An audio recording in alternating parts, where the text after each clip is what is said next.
2026 की गर्मियां 2025 की गर्मियों का भी रिकॉर्ड तोड़ने वाली है। 2026 में कई सारी जगहों में टेम्परेचर 55 डिग्री सेल्सियस तक भी पहुंच सकता है। 2024 में जब गर्मियों का टेम्परेचर टूटा था, उस टाइम 2024 ने पिछले 12,000 सालों का गर्मियों का रिकॉर्ड तोड़ रहा था और उस टाइम में दुनिया में पूरी ही बहुत सारी जगहों में हीट वेव्स देखने को मिले थे। थाईलैंड जैसे एरियाज में टेम्परेचर 50 डिग्री सेल्सियस को भी क्रॉस कर गया था और इंडिया में भी बार बार अलग अलग जगहों में हीट वेव्स देखने को मिले। लद्दाख और सिक्किम जैसे एरियाज जहाँ पे कभी भी हीट वेव नहीं देखने को मिला था, वहाँ पे भी टेम्परेचर 45 डिग्री सेल्सियस को क्रॉस कर गया था।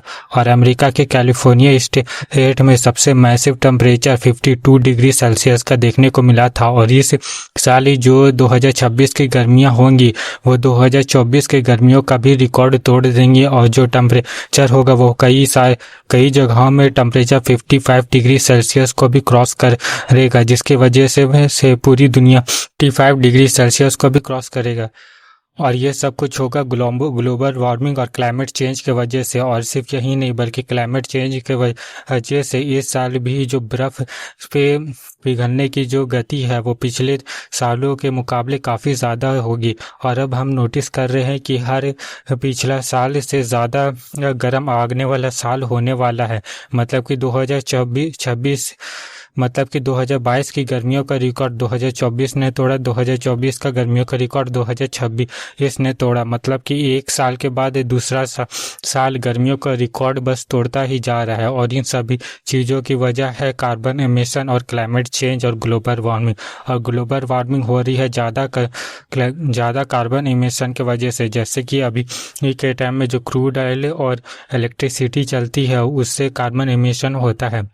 अब कुछ लोग सोचते हैं कि पेट्रोल बंद करने से या फिर बिजली बंद करने के अलावा भी और बाकी जगहों से क्लाइमेट चेंज होता है। और कुछ लोग सोचते हैं कि इलेक्ट्रिक बाइक चला लेने से क्लाइमेट चेंज कम होगा, जो कार्बन एमिशन है वो कम होगा। लेकिन असल में आप जो इलेक्ट्रिक बाइक चलाते हो उससे भी काफ़ी ज़्यादा कार्बन एमिशन होता है, क्योंकि जो इलेक्ट्रिक बाइक है वो बिजली लेती है और बिजली का जब डिमांड बढ़ता है तो फिर कोयला ज़्यादा जलता है और कोयले से वो बिजली आती है। जैसे कि अगर किसी ने एक इलेक्ट्रिक बाइक खरीदा तो इलेक्ट्रिक बाइक खरीदने से वो ज़्यादा बिजली खर्च करेगा और ज़्यादा बिजली खर्च करने की वजह से ज़्यादा बिजली का प्रोडक्शन होगा और ऑटोमेटिकली जो कार्बन एमिशन है वो बढ़ जाएगा, क्योंकि जो बिजली बनेगी एक्स्ट्रा वो बनेगा कोयले से ही, तो फिर कार्बन एमिशन जो है वो ऑटोमेटिकली ही बढ़ जाएगा। तो इलेक्ट्रिक बाइक या इलेक्ट्रिक कार यूज़ करने से कार्बन क्लाइमेट चेंज में भी कोई ज़्यादा बड़ा डिफरेंस देखने को नहीं मिलता है। और अब बात करते हैं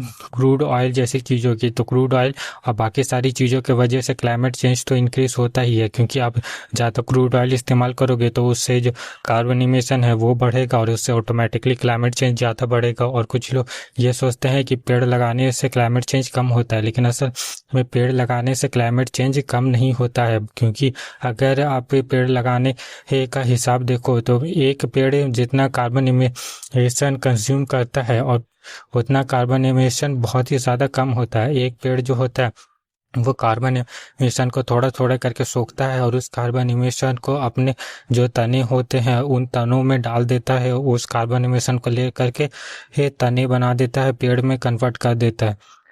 लेकिन वही जो कार्बन इमिशन है वो इतना ज़्यादा है कि एक पेड़ पूरे कार्बन इमिशन को कम्प्लीटली सोख ही नहीं सकता है। एग्जाम्पल के लिए अगर एक पेड़ जो है वो जितनी जगह लेता है, अगर पूरी दुनिया में जितना भी जगह है सब जगह अगर पेड़ लगा दिया जाए तो पूरी दुनिया में जितना भी कार्बन इमिशन हो रहा है उसका 1% वो पूरा दुनिया का पेड़ सोख पाएगा। मतलब कि पेड़ लगाने से क्लाइमेट चेंज पे कोई बहुत ही ज़्यादा इम्पैक्ट नहीं पड़ता है।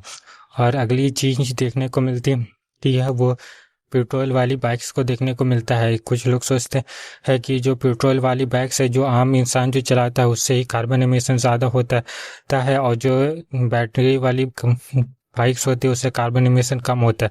असल में जो बैटरी वाली बाइक्स होती है उनको बनाने में भी काफ़ी ज़्यादा खर्चा होता है। जो बैटरीज बनती है उनमें भी ट्रैक्टर और बाकी सब जो चीज़ें चलती है वो पेट्रोल से ही चलती है और उसका कार्बन एमिशन होता है।